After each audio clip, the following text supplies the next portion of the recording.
All right, Shiler, thanks so much for joining the Routine Revenue Podcast. Excited to have you today. Thanks for having me. Glad to be here. Let's dive right in. Love to hear your backstory. You've crushed it with Crumbles. You're doing a lot of investing. You've built a solid brand here in Utah. Give us some background on how you got to where you are today. Yeah, the short version is I grew up the son of a dentist and thought going the professional route was what I was going to do. And so um, served a church service mission and came home from that thinking I was going to go to BYU, do pre-dental. And my first semester there found out pretty quick that not quite the way I wanted to go. Did summer sales for a couple of years, realized, oh, I can make money being a salesman. I immediately switched to UVU and started doing the financial planning program. Um, Other ventures, startups, and things in that time, but I also bought a farmer's insurance agency. Um, and it was just a small one. Found out pretty quick I didn't want to be captive. Sold that business when I graduated, entertained wealth management jobs, ultimately wanted to be more of an entrepreneur. And in my interviews, I actually had a few people basically tell me they didn't want to offer me the job because they thought I'd be bored doing the same thing over and over again. And that led me to cold calling some independent agencies locally. Ended up finding someone that had said that they would sell me their business. And that's where me and my now partner, Taylor Byington, kind of started our journey. Tried to create an online insurance agency. And ultimately, the guy that we had worked with was an early Crumbl franchisee. We had a bad taste in our mouth a little bit for the insurance after it just kind of felt like we spun our wheels for a while. And um, the short version is we jumped into Crumble franchising after raising money from friends and family, bringing on operators, and going to 9 locations over about an 18-month period, doing 7 of those 9, all developed in a 12-month period. So that's across 3 states while we're both having kids, starting our families, and really made every mistake possible, got taken by contractors, bought things that we shouldn't have, wasted time, got our butts kicked on leases and permits and stuff through the whole thing. But to come out on this side now, still own those 9 stores today, looking to expand over the next couple of years. And now I get to help business owners figure out their debt strategy, find different solutions for them. And my business partner's main thing is creating software called Cover Panda for franchisors that I get to help with as well. So that kind of brings us to date a lot there, but Wow. hopefully that was helpful. All right. So you're not very busy. Yeah. 9 locations, 18 months. So that's a wild. I'd love to hear that journey. Because I think a lot of people in this audience, they wanted to start with one. So where the hell do we even start with one? And how did you, it sounds like you were 1 degree removed from one. How did that go? How did you decide, cool, I'm going to buy this? And then we'd love to talk through raising money, family, and friends. Yeah. I want to wrap my head around that. How do people even go about doing that and think about raising capital? So my entrance to franchising was much different than what I hear a lot of people do, just because Crumbl was a new thing that was happening. There was a lot of excitement. The numbers, I got to see an inside look at it a little bit, having someone that I knew already doing the business, understanding what it cost to build it out. And in those days, they were opening stores for less than 200 grand and they would make over that in the first year. So it was kind of like, this is a no brainer. And all of my conservative numbers that I would run, it was hard to see a scenario where it wouldn't work. And I had tried to raise money to buy different insurance agencies, to buy different real estate. And the excitement of the opportunity always was part of the challenge in raising money, where offering an interest rate to someone is great, but lots of people are doing that, right? When people saw that they could have a part of a brand that's growing quickly, it got media attention. It became like, yeah, the return could be great, but at the same time, I want to be associated with that, right? The normal franchise path is usually you talk to a broker or you somehow look into different opportunities, biz buy sell. And to me, I almost feel like it gives me decision fatigue. If I had looked at too many different things, it was good that I just said, hey, this is what I'm doing. We're going to go make it happen. And Crumble required you to take three, is either you could do one or you get three once you're approved. And I definitely just kind of said, if I'm going to do one, why not do as many as I can? And the way that I set up my partnerships, it was me and my partner, Taylor. And then we found investors that were interested. And then in the markets that were available, we had people that were interested in being the sweat equity and being the operators. And so essentially just ran the same thing three separate times in three separate markets. And that was just because Crumble was selling out so quickly. I would have loved to have more in one concentrated area, just Mhm. didn't work out that way.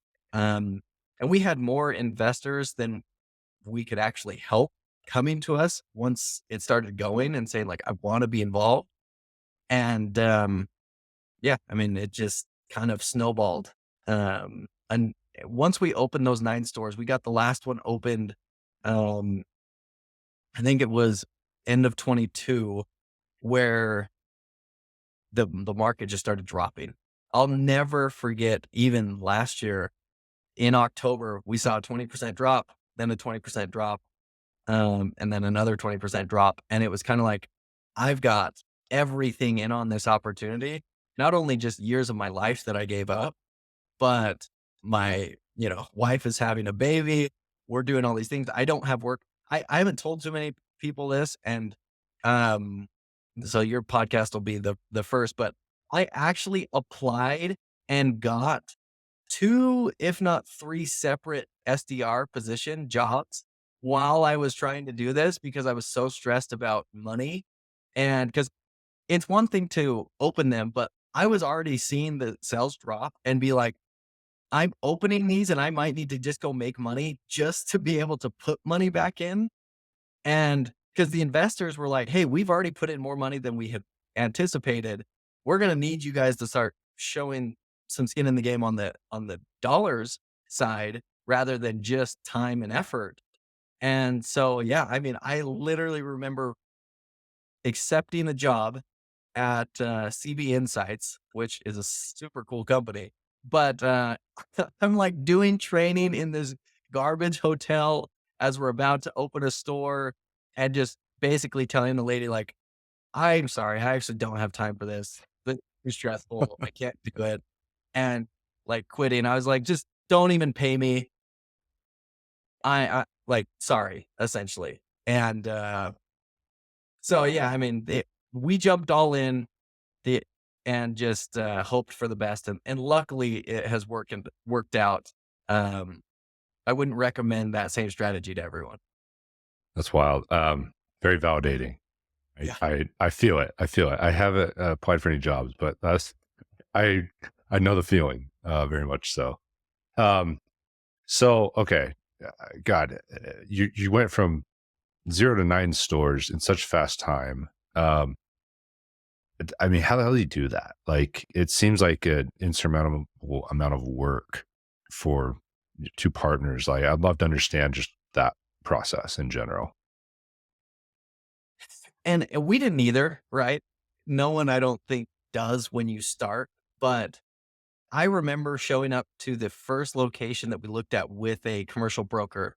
I had personally never looked at any commercial real estate, Yep. and I didn't even know what to ask him, even to pretend like I knew what I was talking about. So there was a lot of, and again, this whole journey, there's a lot of mental health, struggles that you have because it's me and my partner who have got these people to bet on us, realizing how far in over our heads we are, having not, not one, but multiple people tell us not only are you doing it in franchising, but you're doing it in food, which is also so Yeah. hard. And then to have some of my first locations be in California, um, I got a chance to talk with Greg Miller, um, and he basically was like, Yeah. So I've got, some dealerships in Southern California right by where I was putting my stores. He's like, yeah, we're getting out of that. So like literally he was in the process of pulling out of the market that I was going into. And honestly, his words haunted me for the last couple of years just because it was like this guy is someone I really look up to. And he's basically telling me to do the exact opposite of what I'm doing. Yeah. Right. I could not have done this without my partner, Taylor, mentally and emotionally and physically. Like we were always taking turns doing things. I mean, it's ordering equipment and understanding the timing of when permits are going to come in, when you need the equipment to show up, when you need to train the staff, making sure kind of just all of these different things and having that process going simultaneously. And there's not like a great software that does that. So it's like he and I spending so much time on spreadsheets and different things like and our calendars, planning when we need to be where, who needs help with what. Yeah, so that's a very long answer to say we kind of just did what we had to. Mm. I could tell you story after story of things that would happen, even like grand opening day, where um, like we didn't have the racks that we needed for the cookies when they come out of the oven. Oh yeah. So we're literally calling everyone around us. They just didn't show up on time. Another franchisee, shout out John Gothier, he's mentor, love this guy. Um, basically said, "Hey, I've got some. You can come get them up in Northern California." So that day, we book a flight for my partner to fly to Northern California, and thankfully his wrap, he was going to get a truck wrap. He let us drive his truck down from, I think it was Sacramento to San Diego, all within this like 24-hour period. It was a sick truck. It's one of the brand new Raptors. So Taylor got to drive a nice truck a long ways, but he drives just straight and gets him there in time. We put them together and it worked out. But like, we also had to have those that day or else Crumble would have forced us to open like a week or two later because we wouldn't have passed the inspection. So it's like all of these things that like that's just kind of normal life where it was for he and I, we have a great partnership where kind of like, well, this sucks, but are you doing it or am I doing it? And it didn't matter. Like Yeah. it felt normal at that point, but those things happened all the time. Mm. I love that. Those are great stories. Um, I'd love to hear like I've always been wary of franchise. So I've looked at buying small businesses. I get a lot of questions from people about franchise. I don't know much about franchise. I've sold to a lot of them, but that's very different than running a franchise. I think there's I know enough people that are very successful with it that it has piqued my interest, but still very wary. You obviously have had success and then are doubling down in certain areas of that. Would love to hear, why would someone buy a franchise? What are some things to think about? And how did you choose? How do you choose franchise outside of buying a laundromat or a HVAC company that's not franchise? I think if you can break it down to just understanding risk in business in general, it's like what are the things that I can do to eliminate factors that I don't know. So people, I think, get a bad rap of franchising when, yeah, everyone piles into this emerging brand that seems hot and sexy. And then it gets a little bit more mature and people start seeing all the issues with it. And then people lose money and it's a Mm, problem. But it's like any other business where if you see someone that's been doing it for 5 to 10 years, it's rare to find someone who didn't make a lot of money, right? mm, Um, you almost just stumble into it. And so what I always tell people is a franchise is something that's unique because we could go find a handful of brands right now that have 3 to 500 locations, still haven't saturated the country. They've got now this track record that you can go back and look for years and years and get a very good idea of not only what it's done, but have a pretty good idea of where it's going to be at in the future. And I mean, that's more than you're going to get in most businesses, right? Like, where can you see that much information? And then the franchisee community, is very open, and it's rare that I find someone who's not willing to open up their business and just say, "Hey, this is the good, this is the bad. Yeah, if I had the ability, I would go do it here. I don't. I'm good with what I've got," or they're just pretty transparent about it. And so I think that there's a lot of ways to mitigate risk getting into franchising. Like even the cookie example, I tell people all the time, I've had tons of people asking me now about different dessert and cookie concepts. It's pure luck that I picked Crumble. If I would have Yeah. picked another concept, they, uh, I mean, just here locally in Spanish Fork, I know the chip and dirty dough stores like maybe lasted a year. And that's not to say that they don't have good cookies, but it's got to be a lot of things that line up to make a business work. And people thought that it was the cookies that everyone wanted to buy. Mm. And they don't look into it any further than that. And that's where I think it really gets kind of dangerous. I'm curious. So you mentioned like a couple hundred stores, 10-year-old brand. It sounds like that's at maybe a decent inflection point. They're not too young. They have enough operators that have come in and been successful. What other things are you looking for? If someone lists, I'm on Biz by Sell, someone lists a franchise, I find it's in that ballpark. What else are you looking for? How do you think about that? It it comes back to what do you want, right? If you're just trying to replace X amount in a salary, one location might be able to do that, right? And so you can pretty easily see, all right, I can pay myself the manager's compensation plus whatever the net operating income will be of the business. Great, that's what I can make. If you're saying I'd like to sell to private equity, go talk with some investment bankers in the space. I've started to talk to more of them and just say, like, what are your clients wanting? What are you selling? And go figure, it's some of these legacy brands that you thought were kind of on their way out, even Mm. that now it's basically ease of consolidation. So now maybe it's, hey, Sonic, for example, it's been around forever. To me, I think that, I don't know if I would ever do it, but it's a pretty straightforward path to say, Yeah. if you can go put a handful of those together, you can get an increased multiple because somebody is happy to pay that just because you made their life easier of consolidating those businesses. And you can have a very, very nice outcome if you can just do the playbook of, I'm going to be patient and I'm going to put a handful of them together in one place and sell to a group that's trying to just bring them all together. Right. Mhm.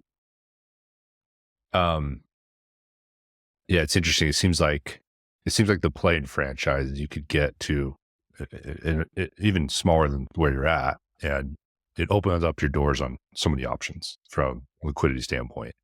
Um, and I'm curious, like maybe for you, how do you think about diversification outside of brand? And at what point? And I don't know how much you're allowed to talk about with Crumbl. I don't know what their rules are, and they're going to come after you or something. But uh, you think about it all the time. But like I know tons of operators that get 30, 40 locations in one brand, and then they're buying Taco Bell's and going to expand the portfolio there or something like that.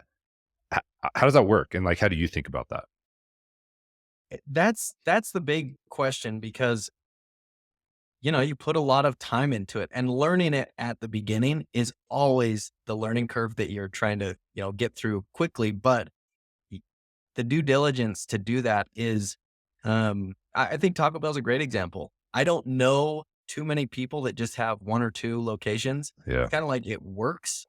And I was just talking with someone that said, I think the smallest franchisees are like 30 unit, groups. And I think that tells you something's probably working, Mm.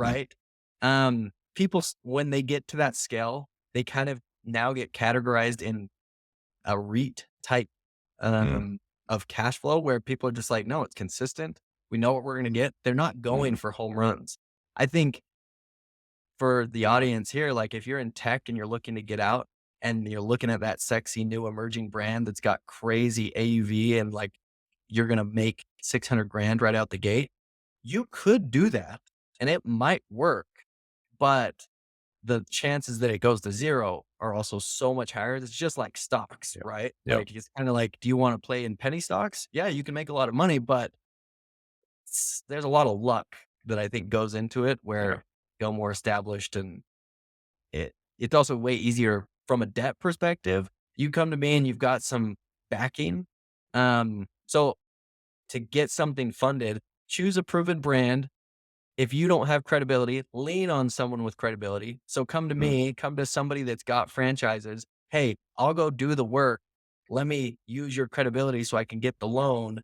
And then now, if I don't have the liquidity, we go bring in a liquidity partner. Now you've created enough of a reason why the bank the banks almost now have to come up with a reason why they wouldn't give you the money, right? Yeah. I've checked the boxes. Who's going to do it? Why should he be able to do it? And how much? And do you have the money to do it? Okay, we checked all of those. Now let's go do it. Yeah. I think you touched on an interesting point that I doubt a big chunk of my audience recognizes, which is like, and I've had to experience this over the last couple of years. Um, Underwriting a loan is like, it's a really interesting idea. I used to think it was you got to check certain boxes. It's actually very gray. There's a lot of gray area to it in how uh, someone looks at writing a loan. Talk me through that. And you say like, hey, come to me, let me be a Crowbilly. What does that look like? Like if I'm first time buyer, I'm like, cool, I found, did exactly what you said. I found this cool franchise. I've just been a sales rep for a tech company for a couple of years, but want to go do this and I'm all in. What does that actually look like? So let's just do that. It's kind of like the conversation of what do you want? If you are looking at saying, I'd like to start building your empire of other businesses, um, you could be the guy that quits his job, gets an SBA loan because SBA will approve most people, and franchises are easier to get funding just because it's got the proven business that Mhm. you can lean on. And they'll sell you a single unit, right? And that can be great. But if you're looking at any other type of opportunity, franchise or just small business, banks want to know a few things. Who's going to do it? Who's actually going to put attention on this business? Because they have to know that. And then if that person is a capable person, okay, but do they have experience in what it is, right? Like for me, if I go apply to buy a plumbing business, unless I'm crazy liquid and the bank doesn't feel like they have risk, they're not going to give me that loan. And so I know that I need to bring someone on that has expertise.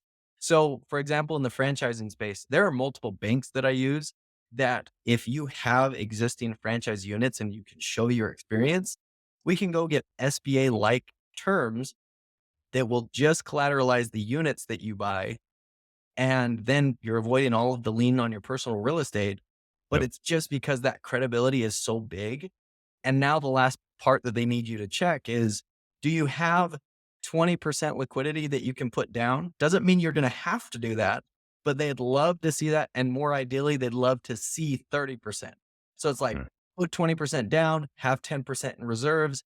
I've now created the perfect character type for the bank on who they want to lend to. Mm. Mm.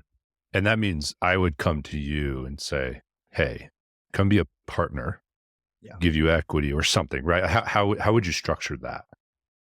There's a lot of different ways that you can do it, and people are I think are getting more savvy. I just talked with someone who will use Dave's Hot Chicken for example. They're growing extremely fast, and the reason people franchise is because funding at that level is hard to get.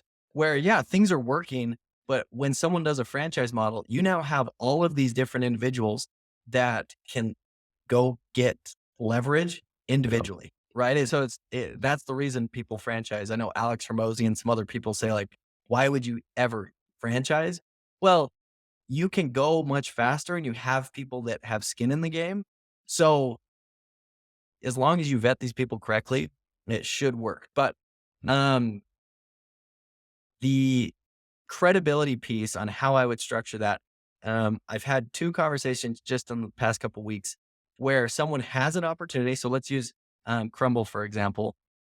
They've got a really good tech job and they've actually negotiated a good deal. So one, you put the deal together.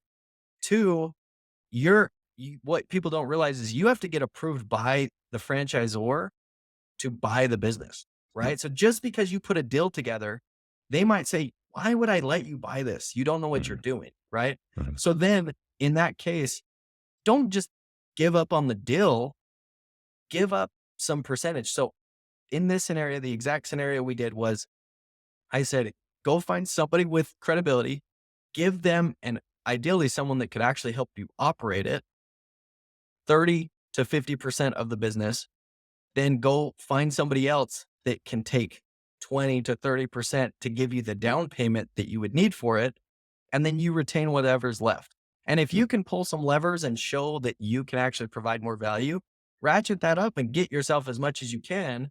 Or if you've got the money, great. Now you take that equity piece as well, but don't walk away from a deal just because you don't have it, right? Like it would be better if you could even retain 20%, but you've got an operator and you've got a money partner. At least you're going to get paid for putting a deal together, right? Yeah. And anyone can do that. Yeah. Makes sense. Um, maybe switching gears here a little bit. Would love to talk about like some of the deals you're looking at now. You're looking to expand the portfolio. It looks like based on LinkedIn, you're looking outside of food and beverage. How are you looking at those? Where are you finding those? And what are you looking for specifically? And how does that kind of fit within your portfolio? Yeah. If I could buy the Crumble locations near me, that would be the Mm, easiest thing to do because it's a consolidation at that point. I already have the yeah. infrastructure. I have an amazing operating team. And so one degree of separation past that is, are there any complementary businesses or franchises that I could Mm, purchase that could either enhance my Crumble business or provide partnerships or, so maybe there, I love the areas that I'm at. Could I put a wings concept near it that now we could cater together or do different things? I could use some of the same leaders or a lot of the same systems that are in place there. So that would be ideal if I could do something like that. But then I'm not closing the door to any other concept, right? So, there's cell phone repair, there's the Brian Beers, like repair shops or things that way. The thing that now is I've got so much of a background in food that you can always choose something else, but I have a competitive moat a little bit yeah. there just because that's what I got into first. And Yeah. so that's something to definitely consider as you're starting your first one is like food is really hard, but once you're good at it, there's not a ton of people that are really good. And that's why you see franchisees that get good end up growing pretty big because it's like, it's hard. And, people can talk themselves out of doing food all the time. But now I kind of look at that with the other perspective of like their, unwillingness to do it is my opportunity. Right. Yeah. So open to anything. And then going back to the investment banking, where I now have talked with those types where they're saying, hey, come buy 10 to 20 locations. You're going to pay for it. And when I say that, to put a number on it, it's, call it a 4 to 6x multiple on EBITDA of Mm, what I would pay for something like that because they've done the work of building it out, consolidating it.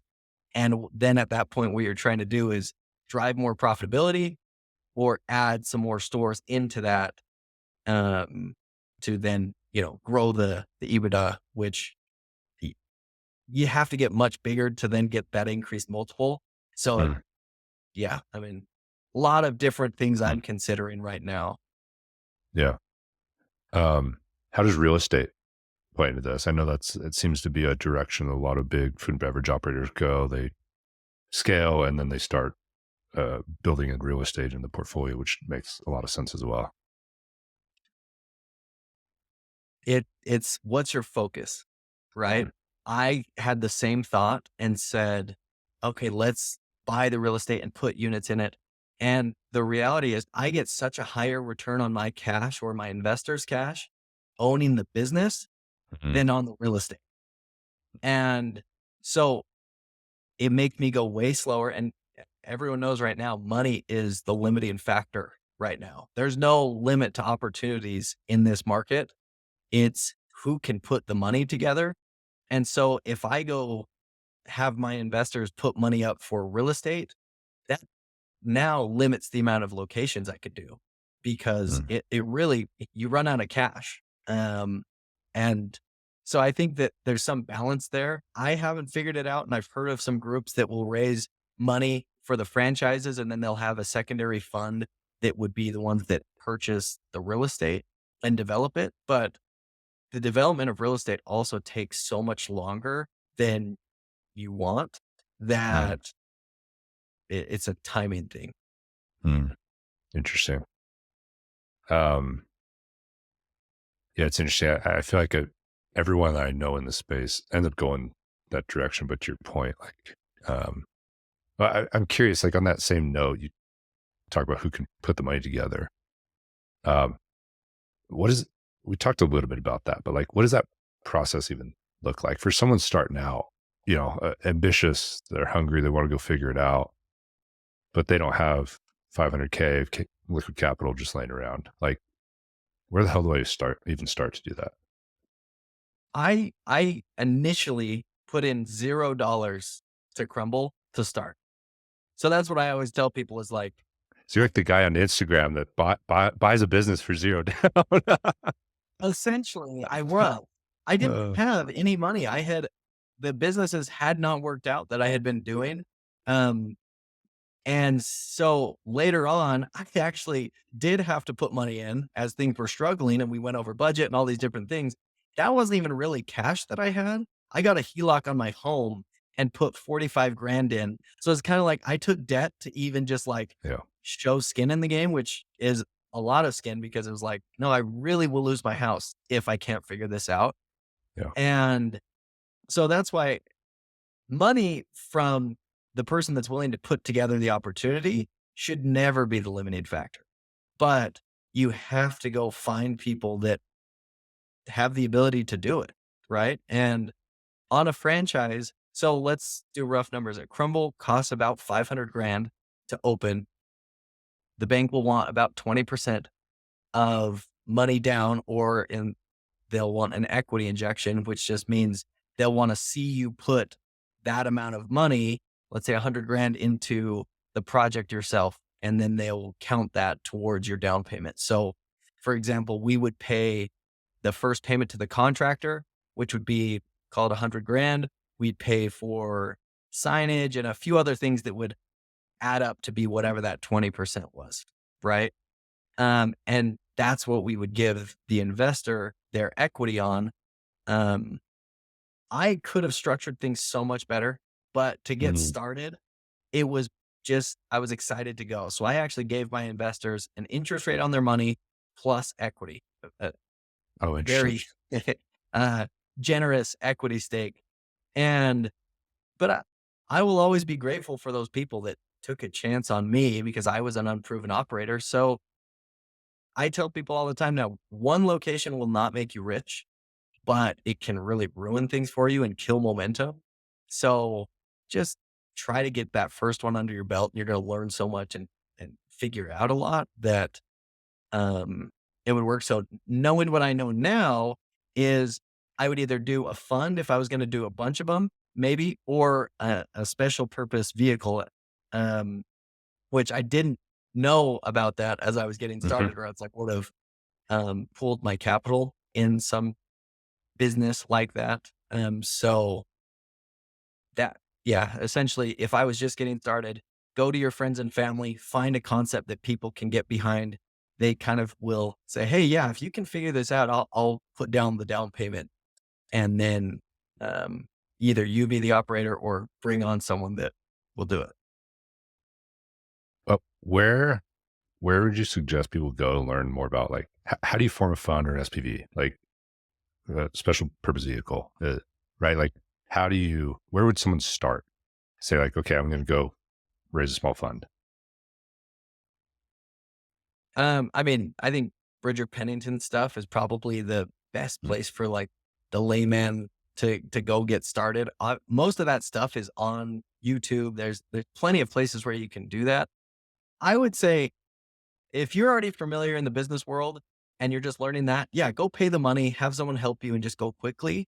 Um, if you're trying to do like your first business and now you're getting say like, I'm going to go big and do a fund, to me, you're almost creating such an issue with just getting started that you're almost putting roadblocks in before you've got momentum. Yeah. Um, I probably wouldn't try and do a fund or an SPV if it's your first thing. Mm, I would just say, go create a partnership, which is, build an LLC, give people equity in percentages in that LLC, and don't overthink it more than that. Like, yeah. yeah, Yeah. Um, Cody Sanchez talks a lot about partnerships and how ugly they could be. I hear a lot of stuff. I'm trying to think. Never done a partnership. My wife and I are partners. But we're married, so maybe a little bit different. um, yeah. Obviously, so like you've had success with that. yeah. What things should I be looking for if I'm going out to find a partner? Let's say, I mean, you talked a little bit about this, but we'll keep in the same vein. A franchise business, maybe not food and beverage, but I'm looking for someone to go in on a deal with. Knowing what I know now, I put people on a vested equity structure where they wouldn't fully vest for 4 to 5 years, and there were Mm, performance metrics built into that, which sounds great. Um, but ultimately, what ended up happening in some of my groups was people, if the opportunity changes and gets worse for them, and they feel like they're doing more work, like it's kind of like that's what sweat equity is, but you got to realize that an operator is feeling like they're doing the full like business themselves and they don't most of the time realize the value that you're bringing in the other things that are going on that they're not even aware of. Um, so what I would always try and do is just be generous on the salary, talk about that there can be equity in the future, but maybe just give them opportunities for profit sharing mhm. and stay away from equity. It makes everyone's life more complicated when you have to start talking equity. And for their sake as well, equity is not a good thing if the business is losing money, right? Like that means you need to bring, if you want to keep your equity, you need to be putting money in as well. And when that happens, then people are like, well, that's not what I signed up for, right? So I would say if you can do a structure that avoids equity itself, but can give some of the benefits that people get through equity, and maybe you give them some type of kicker to say, if we do sell, you can have some of the upside. I think that's a much smarter way to do that. And in any type of business, um, I would always try to go find someone that has proven experience, not just what's on their resume, but like if I was buying a franchise, um, I mean, pick anything, a mechanic shop, whatever. Go find who the assistant manager is at a local shop or a couple of them. And in a non like negative way, I would try and go poach those people. Right. I would definitely lean into those type of people before I just say whoever my cousin or friend that's willing to go work and not, good energy, but not quite the know-how. Yeah. Um, that's where I'd start for sure. Yeah. It's great. So maybe just to wrap things up a little bit, first of all, where can people find you? How can they connect with you? And what other things you have going on? What's the reason for them to connect with you right now? LinkedIn is definitely the easiest way to do that. I try to be consistent, posting the good, the bad, the ugly on everything going on in my world. Like I love the stuff that you do, giving the, you know, true experience as an entrepreneur. The unsexy stuff, man. Right. I mean, I tell people all the time, like, if people ever look back and see that things are going good for me now, I hope they go read some of the stuff that has gotten to this point. But yeah, looking to build more franchise units. Love what I'm building on the debt side of things with Initiator, and then the Cover Panda software that my partner Taylor is building is really cool as well. So yeah, happy to chat with anyone, and think this podcast will be a great reference for anyone in tech that's looking to figure something out entrepreneurially.